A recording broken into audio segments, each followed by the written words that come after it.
నమస్తే అన్నా. ఎరా పనికెళ్ళలేదా? లేదన్నా, ఈరోజు లీవ్ అన్నా. గొప్ప గవర్నమెంట్ ఆఫీసర్ ఉద్యోగం అనుకుంటున్నావా? లీవు. పిల్లల తిండికి డబ్బులు ఇచ్చావా? ఇచ్చానన్నా.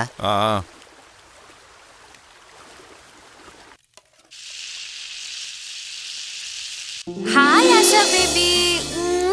ఏం తింటున్నావమ్మా? ఇది నీకు నచ్చదు కదా, కాబట్టి నేను తినేస్తానే. అమ్మా, అత్త చూడమ్మా ఏం చేస్తుందో. నా దోశ లాక్కొని తినేస్తుందమ్మా. ఏమా, ఆ పిల్ల ఒక్క దోశ తినటానికి నాన్న తిప్పులు పెడుతూ ఉంటుంది, అది కూడా నువ్వు తినేసావా? నమస్తే అన్నా. దోశ ఏం బాలేదని నాన్నతో చెప్పు, సరేనా? అదిగో వచ్చేసారు చూడు.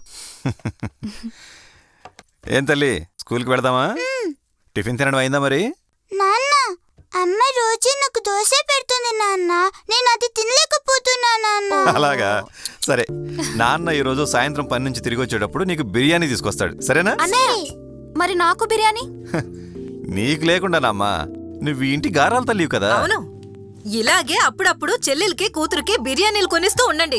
ఇక్కడ నేను ఒకదాన్ని ఉన్నాను కదా, రోజంతా వంటగదిలో ఏడుస్తూ పక్కింటి వాళ్ళ బాధలు భరిస్తూ ముక్కులో నుంచి దారం కారిపోతున్నా. మీకు ఇవన్నీ ఎక్కడ అర్థమవుతాయి? అన్నయ్య, వదినకు కూడా కలిపి బిర్యానీ తీసుకురా.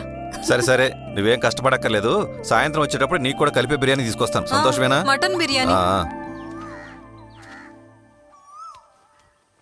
ఏంటి నాన్న తినకుండా ఎక్కడికి వెళ్ళిపోయావు? నేను తర్వాత తింటాలేమ్మా. అల్లుడేడి? రెడీ అవుతున్నారు. అమ్మా వదన, ఈ రోజు పాపను స్కూల్లో నువ్వు దించేయి, మేము అర్జెంటుగా బయటికెళ్ళాలి. సరే మావయ్య. ఏంటి మావయ్య? మిల్లు వరకు పోయొద్దాం. విషయం ఏంటో చెప్పండి. రా చెప్తాను. టిఫిన్ తినేసేళ్ళండి. బయట తింటాలే. రేకుటే బడి తీరా.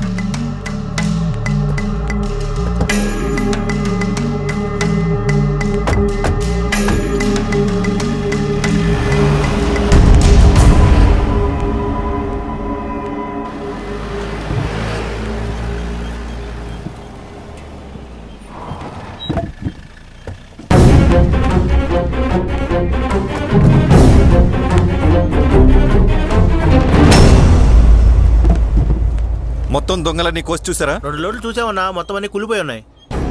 మిగిలిన దొంగలు? మిగతావన్నీ కోసి చూస్తే గానీ చెప్పలేమయ్యా. ఈ జేపీ ఏంటి మావయ్య? కలప చూసి కొంటున్నాడా లేక కళ్ళు మూసుకొని కొంటున్నాడా? ఒకసారా 2 సార్లా? ఎన్నిసార్లు నష్టపోవాలి? పైగా అడిగితే నాకే నీతులు చెప్తాడు. రండి. ఈ టేకులకి ఇచ్చిన చెక్కులు పాస్ అయి ఉంటాయా? నేననే పాస్. ఏటో ఆ విషయంలో జాగ్రత్తగానే ఉంటాడు. రైట్, బడి తీరా.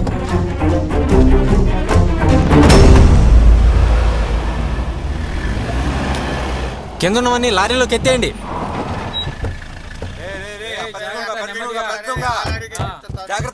హలో సేటు, నువ్వు మాత్రం జీవితం అంతా ఇక్కడే ఉంటూ కోట్లు సంపాదించుకోవాలి, నేను వీధులు వెంబడి ముష్టెత్తుకోవాలి, అంతే కదా? ఎందుకు రత్నం ఇలా మాట్లాడుతున్నావు? ఏంటి నీ సమస్య? డబ్బులు మాత్రం ఖచ్చితంగా తీసుకోవడం తెలుస్తుంది కదా. లోడ్ పంపించేటప్పుడు మంచి వాటిని చూసి పంపించడం తెలీదా? 1.5 కోటికి పుచ్చిపోయిన కలపనంతా ఏరి పంపించావే, మనిషివే నువ్వు? తొందరపడి మాట్లాడుకు రత్నం. నేను పంపించిన సరుకంతా నంబర్ 1 టేక్వుడ్. అవునా? అయితే వెళ్లేదారిలో దెయ్యాలేవో ఆ దొంగలన్నీ మార్చేసి ఉండాలి, అంతే కదా? సేటు, ఇప్పటికే ఎన్నో లక్షలు నష్టపోయి కడుపు మంటతో ఇక్కడికి వచ్చి నిలబడ్డాం. ఒకసారి అక్కడికి వచ్చి చూడు, అప్పుడు నీకే అర్థమవుతుంది. ఏయ్ ఐజాక్, ఇలా రారా.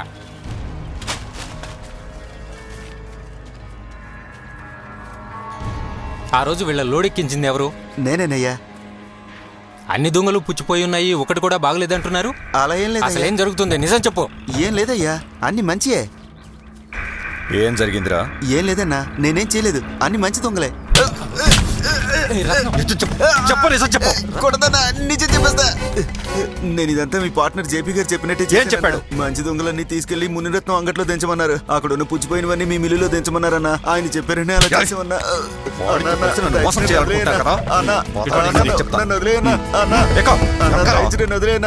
సరే సరే, ఓకే, నేను చూసుకుంటానులే.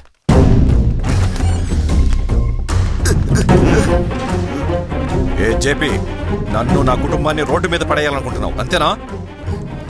నీకు తోడుగా సాయపడే దొంగలు వీడేనా లేక ఇంకెవరైనా ఉన్నారా? ఈనాడైనా నిన్ను పార్ట్నర్గా చూసానా? నా ఫ్రెండ్ అనుకున్నాను కదరా. అలాంటిది నన్ను మోసం చేయడానికి నీకు మనసేలా వచ్చిందిరా? రత్నం, ఇప్పుడేమైపోయిందని ఇలా మాట్లాడుతున్నావు? సేటికి నీ బామర్ది చెక్ ఇవ్వలేదు, నా సొంత చెక్ ఇచ్చాను. ఆ డబ్బు నొక్కేయడానికి ఆ ఫ్రాడ్ గాడు మునిరత్నంతో కలిసావు, అంతేగా?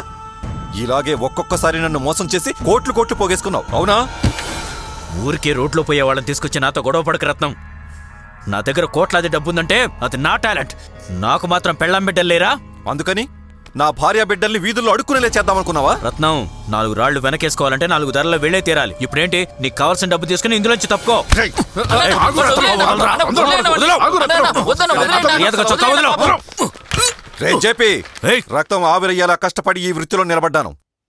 4 డబ్బులు ఎక్కువ కూడబెట్టగానే నన్నే ఎదిరిస్తావా? నన్ను బయటికి పంపడానికి పడకు. ముష్టి వెధవా. కావాలంటే నీ బెదిరింపుల్ని ఆ ఊరోళ్ళ దగ్గర చూపించుకో.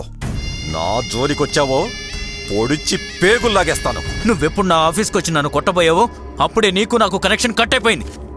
ఇదిగో నీకెంత కావాలో తీసుకుని బయటికి దొబ్బే. ఏయ్, నువ్వు బయటికి పొమ్మంటే పోవడానికి నేనేం నీ ఇంటి పనివాణ్ణి కాదు. నిన్ను నరికి పోగులేసి జైలుకు పోవడానికి కూడా నేను భయపడను. రత్నం, వీడి దగ్గర ఇంకా నరుకుతా చంపుతా అంటూ నిలబడటంలో అర్థం లేదు. రా చెత్త.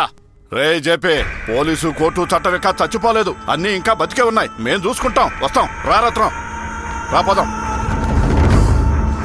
అయ్యో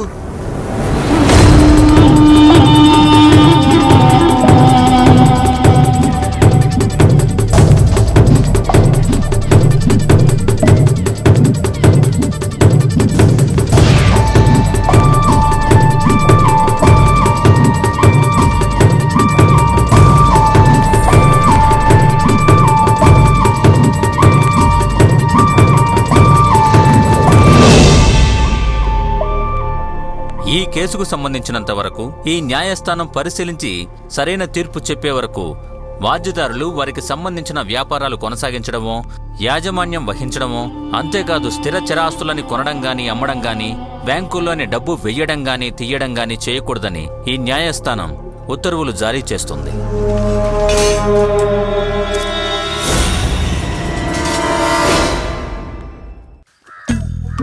త్వరగా ఉన్నది తాగేసేయాలండి. మళ్ళీ పోలీసులు వచ్చారంటే నా వ్యాపారం దెబ్బతింటుంది. ముందు పోయేవయ్యా, పోలీసులు డబ్బులు చూసుకుంటాం. ఒక్కందండి, మొత్తం కారిపోతుంది. ఆయన అన్ని చీమలు ఉన్నాయండి, వడగట్టివచ్చుగా. ఏం పర్లేదులే, కళ్ళకి మంచిది. సైడ్ డిష్ కలిసి వచ్చింది అనుకో.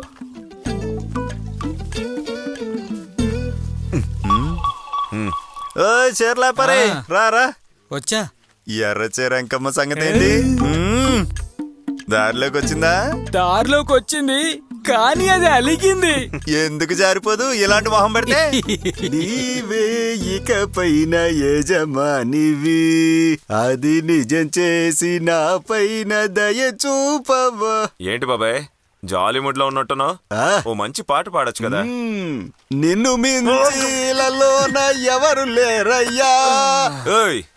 ఈ పాచెంతకాయ పచ్చాడేంట్రా? నువ్వే ఓ పాట వేసుకో.